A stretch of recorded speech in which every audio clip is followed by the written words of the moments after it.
काय वय त्या पार्वतीचं केस माग सरकलेलं म्या पाहिलं आणि त्या सुधाचा बाप्या बनून खिडकीतनं पळताना त्याचं कानातलं बिल बघितलं. असं आता त्यांची खैर नाही. चांगली अद्दल घडवतो त्यांना. Okay okay okay.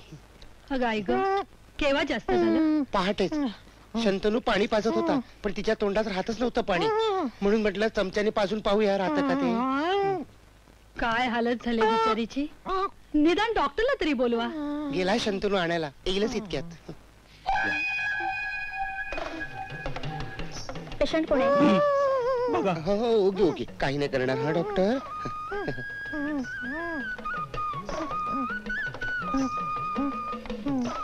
गडबड नको, सावकाश जरा. और नोकरी झाली, लवकर आटप. मध्ये मध्ये बोलू नका हो. काय झालं डॉक्टर?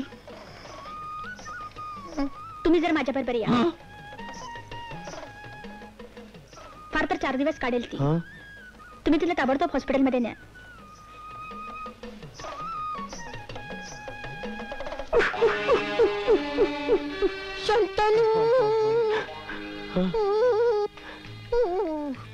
काय ग? मला माहित आहे मी फक्त 4 दिवसाची सोबती आहे. असं काय बोलायचं वेड्यासारखं? नाही वेड्यासारखं नाही बोलत मी. माझी अंतिम इच्छा पूर्ण कर. मला माझ्या आईच्या कुशीत भरायचंय. मला गावाकडे घेऊन चल. दादा ठीक आहे, आम्ही काही तिच्या इच्छे बाहेर नाही. आम्ही तिला पोचवू आईकडे. जाऊ बाई. नका बाई इतक्यात जाऊ. तुम्हाला म्हणते मी जाऊ बाई. जाऊ बाई. काय म्हणताय? काय मला सारखं वाटतं काय की मी पुन्हा तुमच्याच पोटी जन्म घेणार म्हणून. गधड्या, माझ्या पोटी फक्त चिंध्या येणार आहेत. या मी वाट पाहत गेल्या वाटत. नाही अजून नाही. प्लीज तिला जरा निवांत पडू द्या. दादा ऍम्ब्युलन्स आणायला पाहिजे. ठीक आहे. आम्ही ताबडतोब ॲम्ब्युलन्सला फोन करतो. चल मावशी.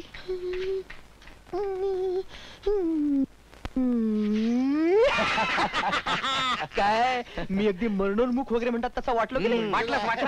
आता माझ्यावर तशी व्हायची पाळी आलेली आहे. ॲम्ब्युलन्सचा खर्च करावा लागणार आहे मला. अरे तुम्ही कशाला घेऊन जाताय? आम्ही घेऊन जातो ना, उगाच तुम्हाला त्रास. हा शंतनू.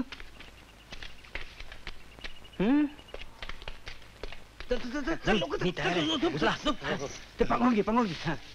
हे बघ तू मागून धर, मी पुढून धरतो, कारण स्ट्रेचर खांद्यावर घ्यावं लागेल. चांडाळालो, तिरडी खांद्यावर घेतात, स्ट्रेचर नाही. वजन पेलावं म्हणून म्हटलं मी. मला माहित नाही का स्ट्रेचर आहे ते. आणि एक मेहरबानी करा. काय काय राम नाम सत्याचं चुकून म्हणू नका. कळलं रे. तू झोप, झोप, झोप. चेहरा दुःखी ठेवा. चेहरा दुःखी, चेहरा दुःखी.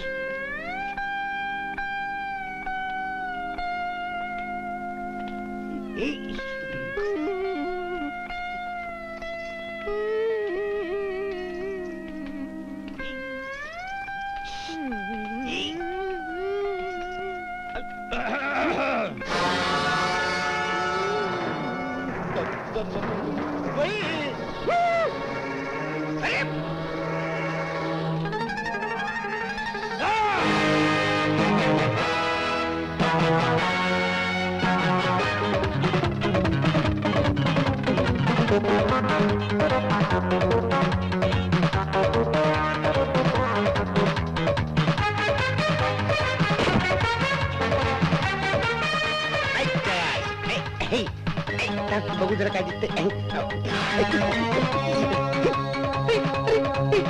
सोड म्हणते ना.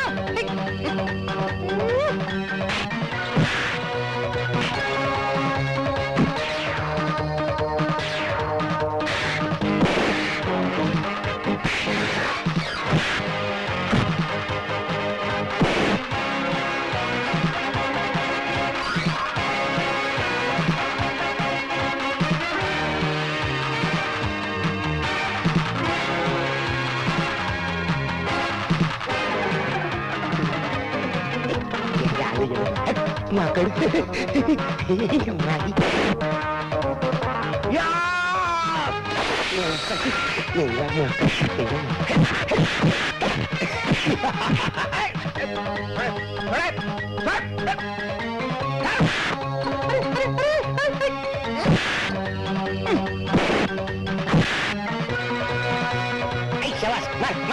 बचाव, त्या गरोदर बाईला नका मारू, नका. अरे मला मारतोस.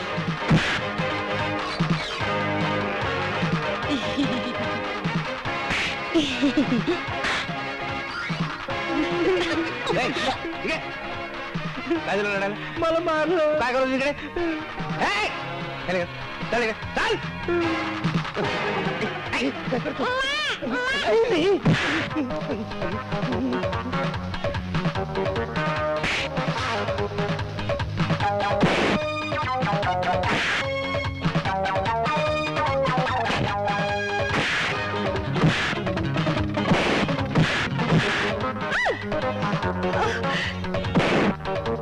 अरे भाऊ सोड, त्या पोरीच आहेत. अरे एका पोटुशी बाईला मारतो, सोड बाई. सोड.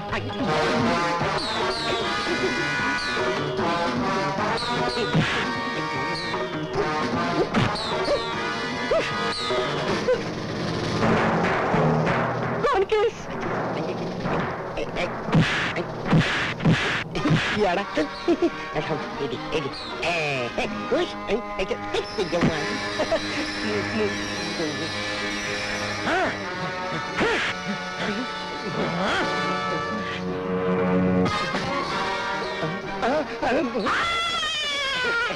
दुःशासन घाबरला.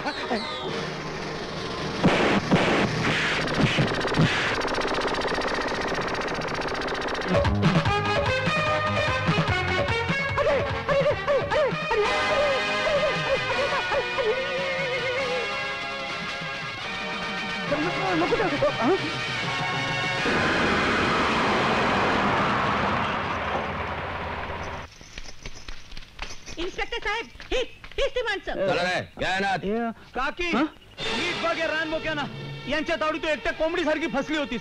मी तुझा सक्का पुतण्या असून तू मला शिव्या देत आलीस आणि यांच्या या लांडग्यांच्या मात्र ओळखात बसलीस. काकी असल्या बदमाश पैशासाठी काय वाटेल ते करायला मागे पुढे पाहत नाहीत. या राक्षसाने तुला मारून सुद्धा टाकलं असतं आणि सगळं घरदार लुबाडून नेलं असतं. काकी तुझा काळ आला होता, पण वेळ मी येऊ दिली नाही एवढं लक्षात ठेव. अगं ज्यांची तुझे जोडे पुसायची राहू दे, जोड्याजवळ उभं राहायची देखील लायकी नाही, त्यांची तू चोचली पुरवलेस. खरं तर या चौघांनाही भर चौकात उभा करून चापकानं फोडून काढलं पाहिजे. माझ्या हातात असतं त्यांची कातडी सोडून या बागेत वाळत घातली असती मी. काकी शेवटी रक्ताच्या मदतीला धावून येते एवढं लक्षात ठेव. इन्स्पेक्टर साहेब घेऊन जाऊ साल्याना आणि यांची हाडं खिळखिळी करून कोठडीत दामून टाका साल्याना. काय धन्या झालं समाधान? आपल्या गंधर्व कंपनीच्या नाटकाचा शेवट कोठडीत होईल असं वाटलं नव्हतं. अरे पण त्या दादाचा काय दोष आहे? आयडिया कोणाची होती? म्हणून तर सगळं झालं ना. फालतू बडबड नकोय. यातून मार्ग कसा काढायचा याचा विचार करा आधी. एकच मार्ग, या कोठडीतून कोर्टात आणि कोर्टातून तुरुंगात. बस. काकी हीच वेळ आहे त्या लफंग्यांना धडा शिकवायची. घरातल्या काही वस्तू चोरल्या म्हणून सांगून टाक पोलिसांना. जाऊ दे खडी फोडायला साल्याना. तू जरा गप्प बेस, मी बघते. बर. नमस्ते सर. नमस्कार, बसा. नाही ठीक आहे. तुम्ही आमच्या घरात ज्यांना पकडलं त्यांच्याशी मला जरा बोलायचंय. अरे गणपत, त्या चौघांना घेऊन ये रे. काकी चोरीबद्दल सांगून टाक ना. कमी सांगू. आणखीन काय सांगायचंय? होय साहेब. बळी. इकडे अरे.